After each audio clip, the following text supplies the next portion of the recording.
어떤 교회의 주보에 실린 글을 하나 소개하겠습니다. 목사님께서 자기 교회 주보에다가 이제 글을 실었는데 내용이 이렇습니다. 집안일이나 농사일로 시간이 없고 너무 바쁘면 교회에 나오지 마십시오. 하나님은 여러분이 기억하고 드리는 정성스러운 시간을 원하시지 다 쓰고 남은 짜투리 시간을 원하지 않으십니다. 이런 저런 일로 쓰다 보니 물질이 없으면 헌금하지 마십시오. 하나님은 여러분의 첫 열매와 정성을 원하시지 여러분이 쓰다 남은 물질을 받으시는 거지가 아니십니다. 집안일과 농사일로 찌들고 힘들면 교회 봉사하지 마십시오. 하나님은 찌든 마음과 귀찮은 마음으로 하는 봉사를 받을 만큼 구차하지 않으십니다. 하나님은 기쁜 마음으로 자원하는 마음으로 헌신하는 봉사를 받으십니다.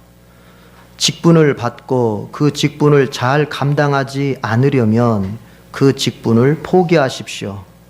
하나님은 직분의 종류를 보시는 분이 아니시고 그 직분을 얼마만큼 성실하게 잘 감당했는가를 보시며 맡은 자에겐 반드시 책임을 물으십니다.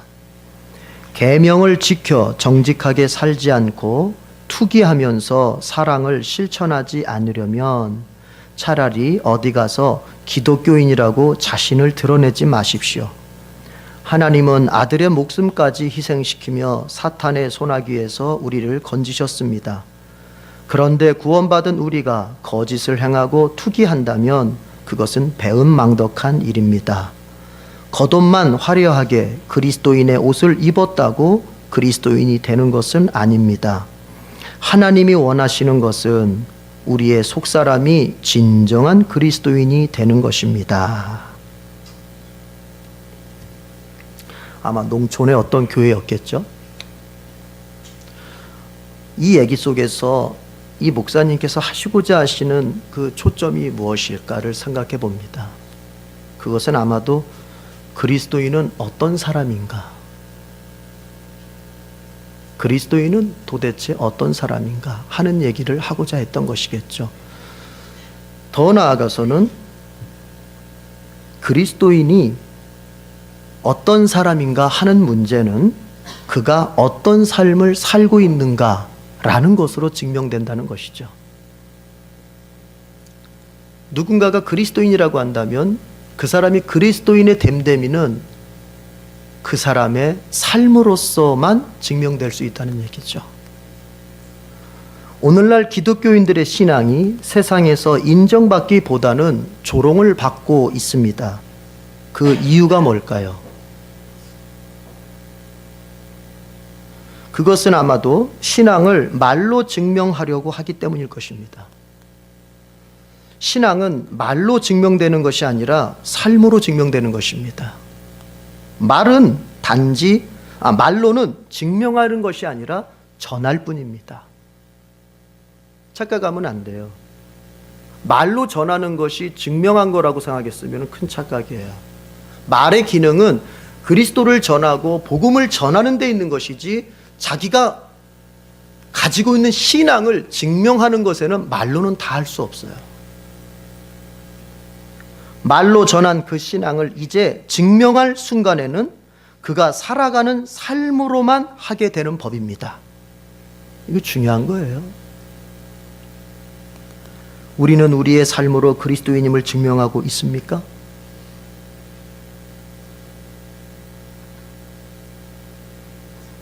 그렇다면 그리스도인은 또 어떻게 살아야 될까요? 오늘 본문 속에서 그 모습을 잘 볼 수 있습니다.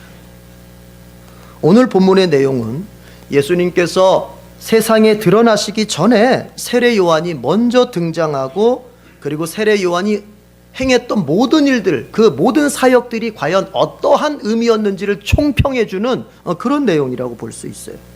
바꿔 말해서 예수님께서 구약에 약속된 메시아로서 구원 사역을 위해서 이 세상에 나타나시기 전에 먼저 선구자로서 세례 요한이 나타납니다. 그때가 언제이며 그리고 그 나타난 세례 요한이 행했던 그 일생 동안 다 했던 그의 모든 사역들, 그의 모든 역할들이 어떠한 의미였는지, 즉 메시아를 맞아 드릴 수 있도록 백성들을 준비시키는 사역이었음을 오늘 누가의 본문 속에서 우리는 잘 알 수 있습니다.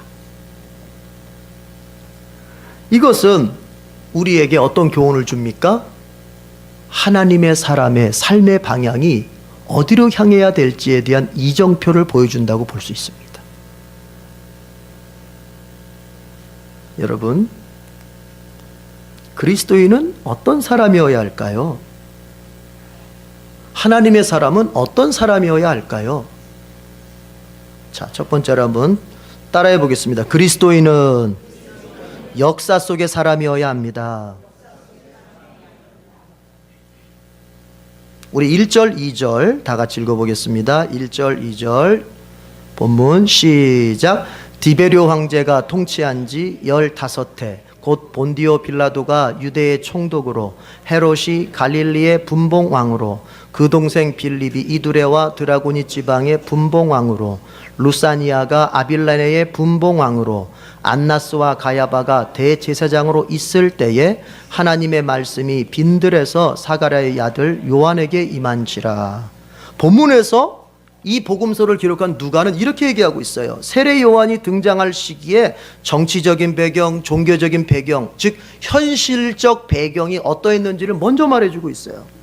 현실적 상황이 어땠는지 보니까 정치적으로는 티베리우스 율리우스 카이사르, 이 디베료가 로마 황제가 된 지 15년 차였다는 거죠. 그리고 로마로부터 유대의 총독으로 본디오 빌라도가 파송이 되었고, 그리고 이제 이스라엘 지역은 실제로는 헤롯과 빌립과 루사니아가 분봉왕으로, 분봉왕이라는 것은 테트라르케스, 이것은 4분의 1이라는 말이거든요. 원래는 4분의 1씩, 영토를 4분의 1씩 나눠가지고 다스리는 왕을 분봉왕이라고 했어요. 그런데 이 말이 점점 바뀌어서 그것은 뭐냐면 일정한 지역 안에, 그러니까 한 나라를, 영토를 조금씩 분배해서 다스리는 왕, 이런 말로 이제 의미가 바뀌어요. 그러니까 분봉왕이라고 하는 것은 어때요? 한 국가 안에서 자기에게 주어진 일정한 영토만을 다스리는 왕이에요. 그래서 당시 이스라엘은 로마 총독이 다스리는 지역과 분봉왕들이 다스리는 지역으로 나눠져 있었어요. 그렇게 이런 현실적인 배경을 지금 누가는 먼저 설명을 다 하고 있는 거예요. 그리고 아울러 종교적으로 보자면 전직 대제사장으로 안나스가 있었고, 그의 사이 가야바가 현직 대제사장으로 있었다고 하는 것을 이제 설명해 주고 있어요. 자, 그러면 복음을 이야기하고 예수님을 이야기를 하려고 하는 이 성경에서 왜 이렇게 현실적인, 실제 일반 역사에서 있을 그런 얘기들을 하게 되는 것일까요? 이것은 그냥 한 게 아니죠. 지면을 채우려고 하는 게 아니죠. 이건 의도가 있는 거죠.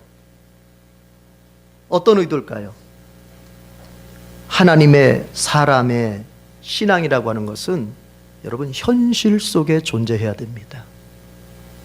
신앙은 현실적이어야 되는 거예요. 현실적이 되어야 한다는 말을 이해를 잘 하셔야 돼요. 그것은 세속적인 인간이 되라는 말이 아니고, 세속적인 신앙이 되라는 말이 아니라, 어떤 사람들은 신앙을 이상적으로만 생각하고 이상 속에서만 살아요. 두 발을 이 땅에 딛고 살지 않고 이상 속에서만 살아요. 이상 속에서만. 우리는 아직 천국에 도착한 사람들이 아니고 천국으로 가고 있는 사람들인데 이미 천국에 있는 사람처럼 산단 말이에요. 이상 속에서만. 그래서 그런 사람들의 특징은 뭐예요? 현실을 인정하지 않아요. 그런 사람들의 특징은 뭐예요? 예를 들어 봅시다. 학생들이라면은, 여러분 좋은 학교에 가려면 어떻게 해야 돼요? 오늘 머리 싸매고 엉덩이 짓무를 때까지 앉아서 공부해야 되는 거예요. 그런데 그가 이상 속에 산다고 하는 건 뭐예요? 하나님 좋은 대학 가실 줄 해주실 걸 믿어요. 하나님 저에게 좋은 곳으로 인도해 주실 줄 믿어요. 그리고 공부할 시간에는 그냥 뒹굴뒹굴 하면서 시간을 낭비해요. 가겠습니까? 못 가겠습니까? 그렇게 믿는 사람들이 있단 말이에요.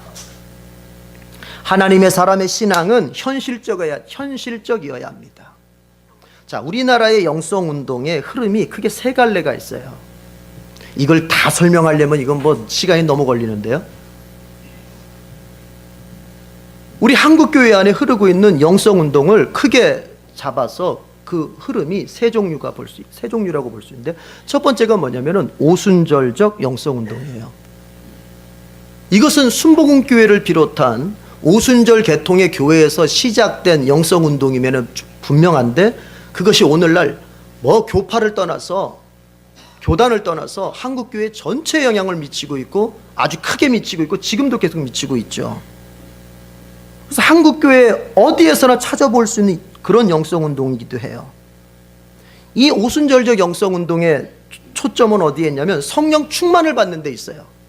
그래서 성령 충만 받아가지고 주엔 능력 있는 일꾼이 되자, 뭐 이런 모토예요. 그래서 그 사람들이 볼 때에 성령 충만한 사람은 어떤 사람이냐면은 영적인 사람이고 능력인 사람이고 방언하는 사람이고 예언하는 사람이고, 성령으로 충만한 사람은 귀신도 내쫓고 병도 고치고 뭐 이런 쪽으로 가는 거예요.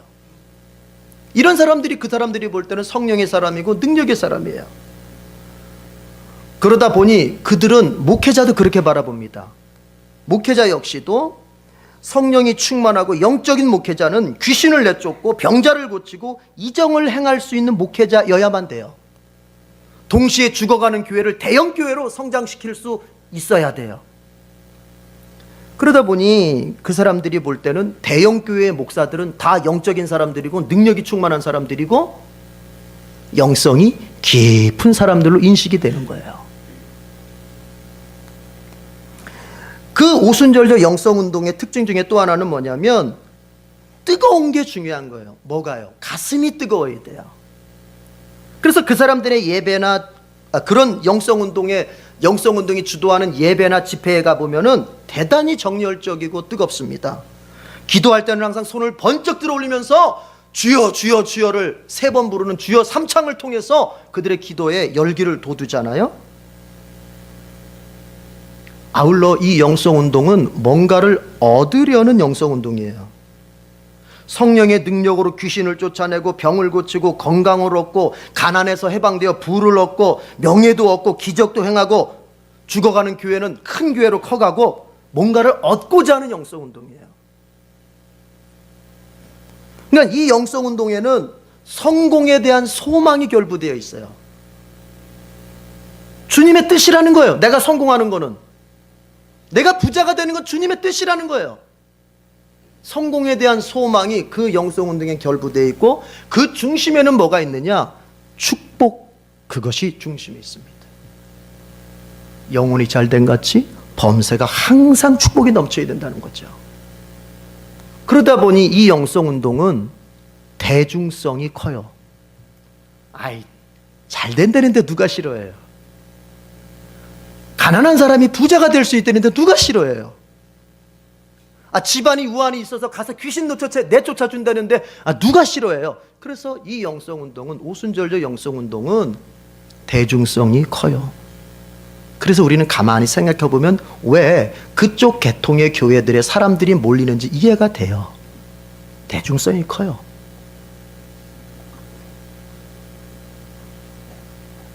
이 영성운동은 대중성을 갖고 있기 때문에 다수의 대중을 모으는 힘을 발휘하고 있습니다. 그런데 이 영성운동에 문제가 있어요. 단점이 있어요. 장점이 있는 반면 단점이 있어요. 그것은 샤머니즘적인 요소를 많이 가지고 있어요. 무당적 신앙, 그것을 많이 가지고 있어요. 그리고 개인적 욕망과 욕심이 영성과 결탁되어 있는 그 문제를 가지고 있어요. 이게 오순절적 영성운동이에요. 또 하나는 뭐냐면 카톨릭 수도원적 영성운동이 있어요. 이 카톨릭 수도원적 영성운동은 일종의 오순절 영성운동에 대한 반감으로 일어났다고 볼 수도 있어요. 오순절 영성운동에 대해서 좀 저급하다, 수준이 좀 떨어진다, 뭔가 좀 그리스도인이 좀 경건하고 해야 되는데 너무 질러대고 너무 시끄럽고 요란하고 이런 거예요. 그래서 그들은 이 영성운동은 인간의 내면을 깊이 성찰하는 것이 특징이에요. 인간의 내면에서 일어나는 죄악을 성찰하고 그것을 회개하고 그 죄악을 억제하고 성화에 이르려고 애쓰는 그런 영성운동이에요.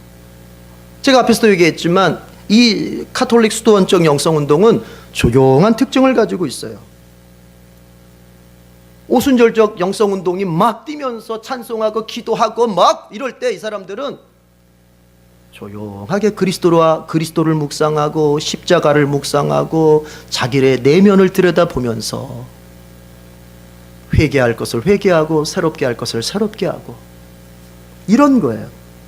또 오순절적 영성운동이 뭔가를 얻고자 하는 영성운동이라면 이 수도원적 영성운동은 버리려고 하는 영성운동, 버리는 영성운동이에요. 내려놓는 거예요. 돈과 권력과 명예 같은 것을 버리려고 해요. 오직 자신의 마음과 자신의 삶 속에 그리스도만으로 채워지기를 바랄 뿐이에요. 다 내려놔요. 그런데 이 카톨릭 수도원적 영성운동에도 장점이 이렇게 좋은 장점이 있는 반면에 단점이 있어요. 문제가 있어요. 그것은 뭐냐면 이 영성운동은 흡사 불교적 영성과 닮은 점이 많아요. 불교의 수도자들이 도 닦는 모습과 비슷한 점이 많아요. 그래서 토마스 머튼 같은 그 영성가는 오직 이렇게까지 얘기했죠. 우리 기독교인들이 묵상을 위해서 선불교의 명상 방법을 도입하면 좋다, 이렇게도 얘기했어요. 그래서 이 카톨릭 수도원적 영성운동은 항상 문제를 갖고 있는데, 어떤 문제냐면 종교개혁적 신앙관, 우리 개신교처럼 종교개혁자들이 왜 카톨릭에 대해서 반대운동을 벌였습니까? 성경을 떠난 신앙, 성경에 근거하지 않는 신앙을 주장했기 때문에 그것을 반대한 거거든요. 근데 이 카톨릭 수도원적 영성운동은 항상 그럴 가능성을 가지고 있어요. 성경을 넘어서서, 그러니까 성경적 바른 신앙과 충돌할 우려를 항상 가지고 있어요. 마지막으로 세 번째, 우리나라에 흐르고 있는 큰 영성운동 중에 흐름 세 번째는 해방의 영성운동이에요. 애초에 이 해방의 영성운동은 브라질, 아르헨티나를 비롯한 그 남미, 라틴 아메리카라고 부르죠. 그쪽에서 일어난 해방 신학과 연관되어 있어요. 그 해방 신학자들에 의해서 주창된 운동이에요. 영성운동이에요. 사회의 약자들, 가난하고 힘없고 소외되고 정치 권력자들로부터 짓눌리고 가진 자들로부터 핍박받는 그 약자들을 구원해내고 그 약자들을 돌보고 그 약자들을 해방시키는 것이 기독교의 진정한 영성이다, 이런 걸 주장하게 된 거죠. 그 라틴 아메리카의 해방신학과 해방영성이 우리나라에 들어와서 한신대, 한국신학대학의 안병무 교수를 주축으로 해서 민중신학을 일으키게 되고, 그 민중신학이 바로 민중의 영성운동으로 이제 나타나게 되는 거죠. 민중이 곧 예수다, 이렇게 나오는 거예요.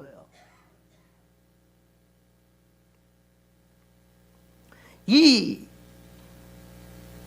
해방의 영성운동은 오순절적 영성운동이나 카톨릭 수도원적 영성운동과 다른 차이점이 있는데, 그것이 뭐냐면은 주로 앞에 이 두 영성운동은 주로 인간의 내면 아니면은 종교적 영역, 거기에 많이 결합되어 있는데, 이 해방의 영성운동은 현실의 문제, 현실, 역사, 거기에 초점을 더 많이 맞추는 거예요. 다시 말해서 사회적, 역사적 맥락에서 영성을 이해하는 거예요. 그래서 그들은 항상 노동자 편에 서서, 약자 편에 서서 정의를 외치고, 그리고 힘 있는 자들에게 때로는 대항하기도 하고, 이렇게 가는 거죠. 이런 좋은 점에도 불구하고 이 해방 영성운동도 단점을 가지고 있죠. 그것은 뭐냐면 항상 정치운동으로 변질될 위험을 가지고 있어요. 정치운동으로 실제로 나타나고 있죠. 그럼에도 불구하고 이 해방의 영성운동이 우리에게 주는 교훈은 뭐냐면은 기독교의 구원이라고 하는 것이, 교회라고 하는 것이 단순히 어떤 신앙, 종교적 영역 안에서만, 교회 안에서만 믿고 살고 자기의 신앙을 드러내는 사람들인가 하는 문제를 제기해 주는 거예요. 그렇지 않다는 거죠. 교회 밖에 사회적인 이슈들, 지금 노동운동하는 사람들과 그것을 거부하는 사람들 사이에 일어나는 이런 이슈들, 사회적 이슈들에 대해서 교회는 무엇을 말할 수 있고 무엇을 말해야 하고 어느 편에 서는가 이전에 그 사회적 이슈들에 대해서 교회는 어떻게 입장을 정리해서 어떤 진리를 말할 수 있어야 하는가, 이런 것에 대해서 교회는 눈을 떠야 된다는 교훈을 준 거죠.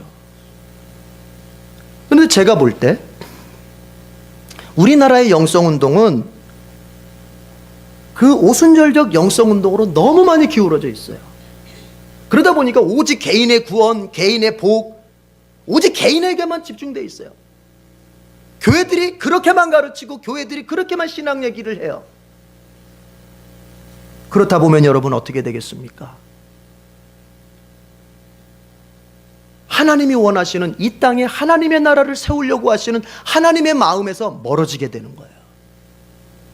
하나님의 마음, 하나님께서 하나님이 창조하신 이 세상 속에 하나님의 나라를 확장시켜 가려고 하는 그것은 단순히 전도해서 교회 다니는 사람을 만들어내는 종교적 영역에서만이 아니라 이 세상 속에 불의한 곳에 하나님의 정의를 세우고, 이 세상 어두운 곳에 하나님의 빛을 비추고, 이 세상 아픈 곳에 하나님의 치유를 던져줌으로써 이 땅이 물이 바다를 덮음처럼 하나님을 경배하는 자들이 많아지게 하는 데 있는 거예요.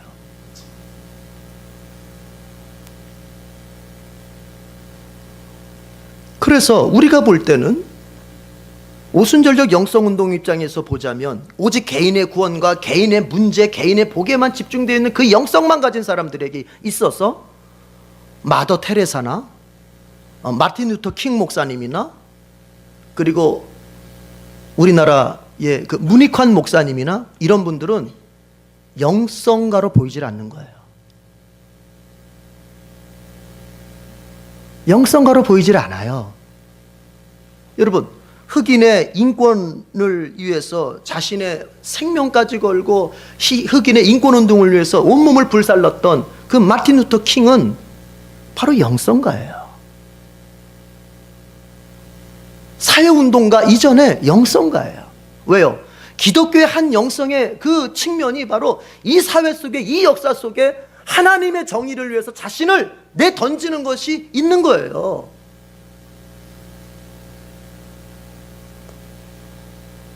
사랑하는 성도 여러분, 오늘 세례 요한을 이야기하면서 먼저 세례 요한이 살았던 시대를 먼저 말하고 있습니다. 왜 그것을 이야기할까요? 우리의 신앙은 어디에서 드러나야 될까요? 지금 여기 모여있는 예배자들 안에서 우리의 신앙이 드러나는 것 참 중요합니다. 그래서 구역 모임 때 우리의 믿는 바를, 우리의 사는 바를 나누는 거 중요하죠. 그러나 더 중요한 것은 믿지 않는 사람들 사이에 들어가서 불의가 판을 치는 세상에 들어가서 모든 것이 비합리적인 세상에 들어가서 그리스도인으로서의 자기의 정체성을 뚜렷하게 나타나고 내가 믿는 자로서의 모습을, 어떻게 사는지의 모습을 드러낼 수 있는 것은 더욱 중요한 것입니다. 그래서 우리는 이 세 가지의 영성운동 중에 어떤 하나를 취하는 것이 아니라 바람직한 영성은 이 세 가지를 접목하는 거예요. 이 세 가지의 장점을 다 갖는 거예요. 주님 앞에서 내가 정말로 주님과 나와의 관계 속에서 내가 능력을 받고 주님의 사람이 되어서 교회 안에서 봉사하기 위하여 열심을 내는 거 필요합니다. 그거 없으면 안 되죠. 아울러 끊임없이 나 자신을 살피면서 주님 앞에서 참여하는 마음으로 한평생을 살아가는 거, 그것도 중요해요. 그러나 그것만 다 할까요? 아니요. 또 하나를 취해야 돼요. 이제 교회 밖을 떠나서, 교회 밖을 향해 나아가서, 나의 직장에 가서, 나의 가정에 가서 내가 예수님의 제자답게 사는 거, 그것도 우리가 가지고 살아야 돼요. 그래서 성경은 말하는 거예요. 세례 요한의 사역을 논하기 이전에 그가 사역을 행했던 그곳은 어떤 곳? 로마 황제가 그 권력으로 통치하던 시대요. 빌라도라고 하는 로마 총독이 엄연히 유다를 통치하던 현실이 있는 곳이고, 그리고 왕들이 억압하며 왕들이 불의를 저지르며 민중들에 대해서 행포를 일삼았던 그런 시대였음을 말해주고 있는 것입니다. 여러분과 제가 예수님을 믿고 살아가게 될 세상은, 그 현실은 주님께서 나에게 온실과 같은 현실을 주시는 게 아니라는 걸 아셔야 돼요. 우리가 가서 믿음으로 살아야 될 세상은 험한 세상이고 거친 세상이고 믿음으로 살기에는 너무나도 힘든 세상일 수 있는 거예요. 거기에서 믿음으로 사는 거예요. 다윗이 오죽했으면 그 현실을 사망의 음침한 골짜기라고 표현했겠어요. 그래서 이런 말을 들으면 참 안타까워요.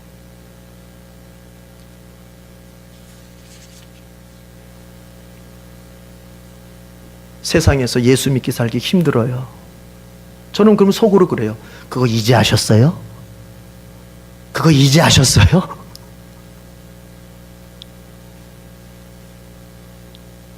그러나 그 세상 속에서 우리가 하나님 바라보고 믿음으로 이기며 사는 겁니다. 자, 첫 번째 소 제목에서 너무 많이 시간이 갔는데요. 또 그리스도인은 어떤 사람이어야 됩니까? 따라합시다. 그리스도인은 빈들의 사람이어야 합니다. 첫 번째가 그리스도인이 역사 속의 사람이어야 한다면, 두 번째는 빈들의 사람이어야 돼요. 자, 2절 하반절에 보니까 이렇게 돼 있습니다. 하나님의 말씀이 빈들에서 사가랴의 아들 요한에게 임한지라. 이런 거죠.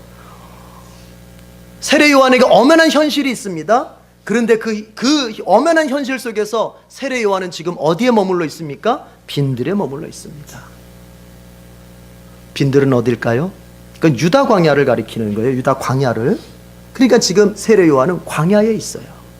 아무도 없는 곳에, 아무것도 없는 곳에 오직 자기 자신과 하나님만을 생각할 수 있는 그 빈 곳, 그 빈 광야에 있는 거예요. 여러분, 그리스도인들이, 앞에서도 얘기했지만 그리스도인들이 믿음으로 살아가게 될 세상은 여러분 온실과 같은 곳이라고 했습니까? 아니죠. 험하고 거칠고 어쩌보면은 그 폭풍우가 몰아치는 갈릴리 한복판과도 같은 그런 곳이에요. 그런데 그런 험한 세상, 그 거친 세상을 이기며 나아갈 수 있는 힘이 어디로부터 오는 줄 아십니까? 그것은 빈들에서 내가 머물 때 오는 거예요.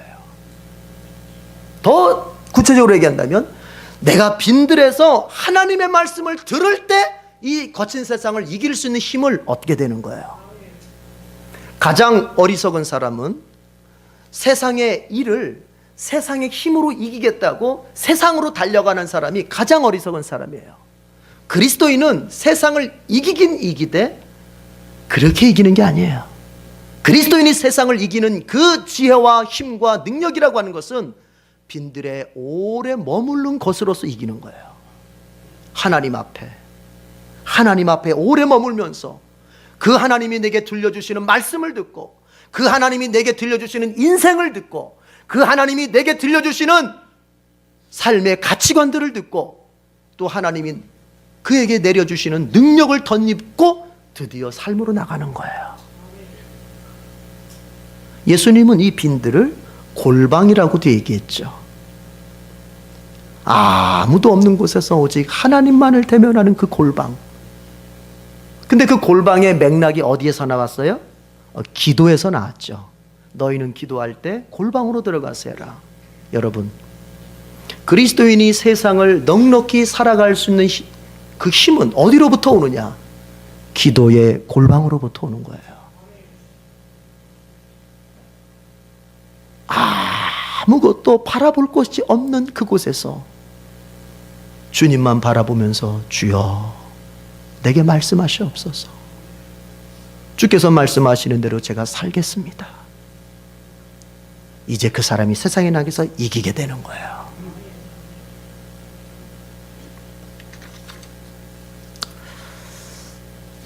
어떤 아버지가 있었어요. 이 아버지는 여러 명의 자녀를 두고 있었는데 그 중에 한 자녀가 아들이 큰 고민에 빠졌어요.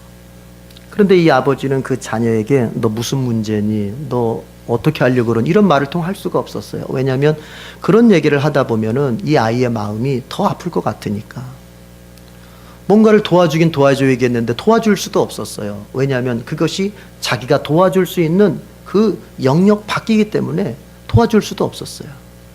이 아버지는 아무것도 내가 할 수 있는 게 없구나. 도와줄 수 있는 게 없구나. 그렇다고 부모로서 이 아파하는 자녀, 고통하는 이 자녀를 두고만 볼 수도 없고 어떻게 해야 될까? 어느 날 이 아버지는 그 아들이 잠들어 있을 시간에 아들의 방문을 열고 들어갑니다. 그리고 아무 말 없이 잠들어 있는 아들 옆에 가만히 눕습니다.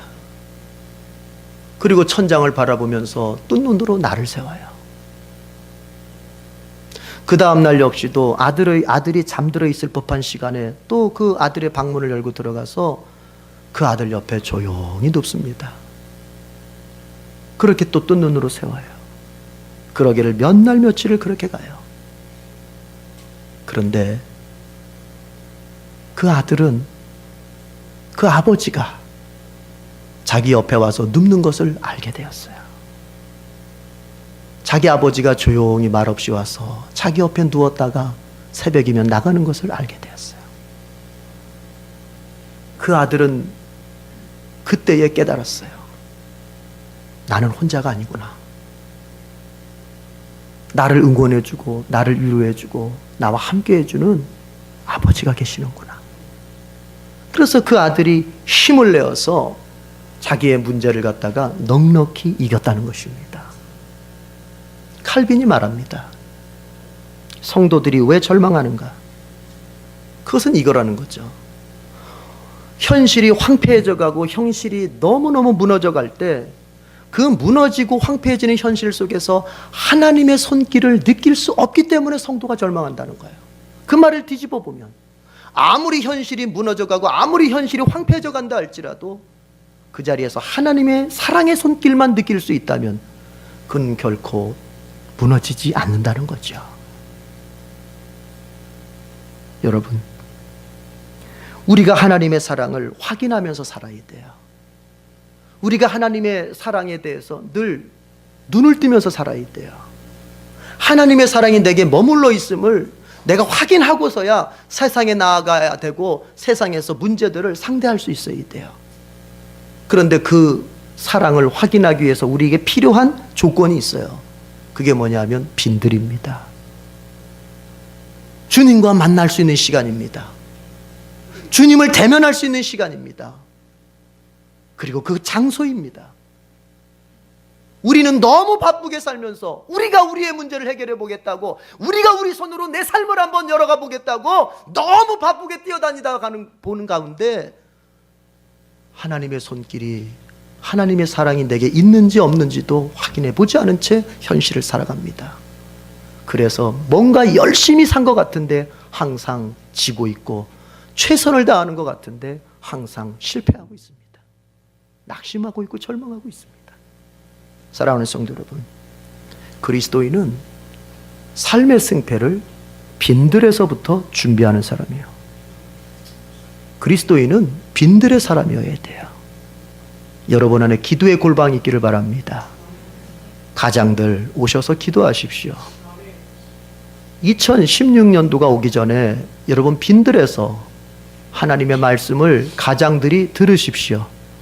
그러면 여러분은 험하고 거친 세상을 넉넉히 이기고 갈 수 있는 힘을 얻게 될 것입니다. 마지막으로 그리스도인은 외치는 사람입니다. 그리스도인은 외치는 사람이에요. 4절을 보십시다. 4절 다 같이 시작. 선지자 이사야의 책에 쓴 바 광야에서 외치는 자의 소리가 있어 이르되 너희는 주의 길을 준비하라. 그의 오실 길을 곧게 하라. 세례 요한의 사역이 이런 것일 거라는 거죠. 즉 그리스도인은 세례 요한처럼 주님의 오심을 외치면서 준비시켜 줄 수 있는 사람이어야 한다는 것입니다.